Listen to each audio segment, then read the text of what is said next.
Currently, I'm the Assistant Athletic Director for Sports Medicine Services here at Ohio University. I oversee the health care for all of the 450 student athletes that we have at Ohio. I did my bachelor's here in enrolled in the fall of '83 and graduated in the spring of '87.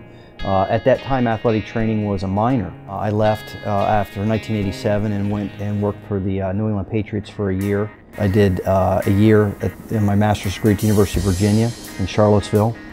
And then afterwards I was working in New York City for 4 years. My first full-time job was a head athletic trainer at Wagner College, which is in Staten Island, New York, where I was a head athletic trainer and assistant athletic director. And I did that for 4 years. And then I came back to Athens in April of 1994. And we had spring football practice the very next day.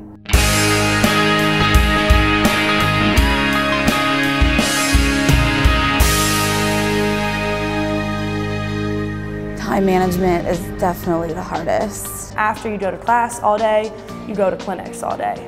So time management, you won't get home till 9:30 some nights, then you have to do homework, then you have to study. It's just that's the most challenging part, is being a student and an athletic training student at the same time. I've invested almost 2 full years of my time working just about every day. I've had about probably a month off every year total, and then every other time I'm here working with them. And so the relationships we build are pretty strong, and they're fun a lot of the time. I think one of the strengths of the program here at OU are the availability of all the clinical sites. We can work at a D1 college athletic setting, but also work at the local high schools. I've worked with 3 high schools in all different seasons, so fall, winter, and spring. Then I've worked with football, women's soccer, and softball, and now I'm with volleyball. So men and women's rugby, women's soccer, and men's lacrosse. And I've also worked at Trimble High School and women's volleyball off season, and I previously just worked with OU's football team, and now I'm at Nelsonville York High School. Football is just a unique sport to work as an athletic trainer, because there's no other sport that will compare to the injuries you'll see in football. Athletic training staff can document over 300 injuries in one season. You figure you have 120 guys on a roster compared to maybe baseball, you carry 20, or basketball's 15. Preseason for us, most people would think of football in August.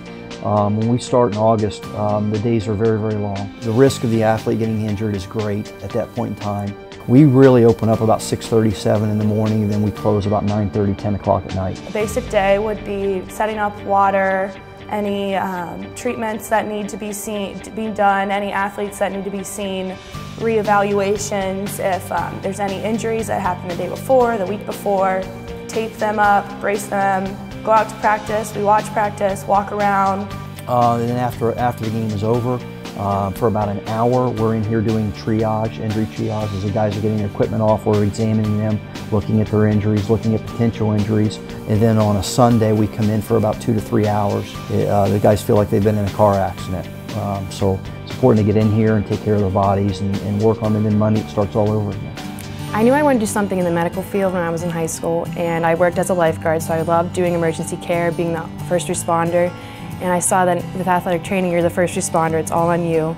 I knew I wanted to do Division I football. I knew I wanted to get my master's in athletic training, and I knew I wanted to find a program that could do both side by side, and this fit that bill pretty good. I went to Duquesne University in Pittsburgh, and my professors there highly recommended this program because of Dr. Starkey. He's well known, he wrote all of our textbooks we used in college, so my teachers recommended it. Just the atmosphere, it's very welcoming. It helps you break out of your shell, just the program. The classes are very small, and we're with those people all day, every day in class, during clinics. We help each other learn, help each other grow, and we're all really close friends. Definitely one of the strengths of the graduate program is it provides so many clinical experiences for its grad students. One of the biggest things that this place does that a lot of other programs don't is it provides about over 30 graduate assistantships, which is really unheard of. I think probably the biggest change has been in the increase in our quality of our graduate program. We've got terrific graduate students now. They're committed, they're very, very smart people that come in from all over the country. Being an athletic trainer, the most rewarding thing I'd have to say is whenever somebody comes up and thanks you after you take care of them, especially the guys you take to surgery, you take care of them afterwards, they come and thank you. It means a lot, and it's also one of the major challenges of being an athletic trainer is sometimes you're underappreciated. So when you are appreciated, it means a lot. When you get them back and to see them go out on the field and to compete and to work towards their goals, it's really gratifying. It really is. It's a very, very young profession. This profession's really only been around for about 60, 70 years, and that relatively, that's incredibly young. So I think where we're seeing our profession develop is with the research and with the clinical learning, developing with the academic learning. I think we're preparing better students today than we did 20 years, better rounder students. But here working D1 football, our first game was at Penn State, and that was obviously got a lot of press. It was on ESPN. That was crazy to be my first game. There were like 100,000 people in the stands and everybody was yelling, everybody was hyped up, so that was really exciting to work for me. Probably my favorite memory of the season, especially since we won.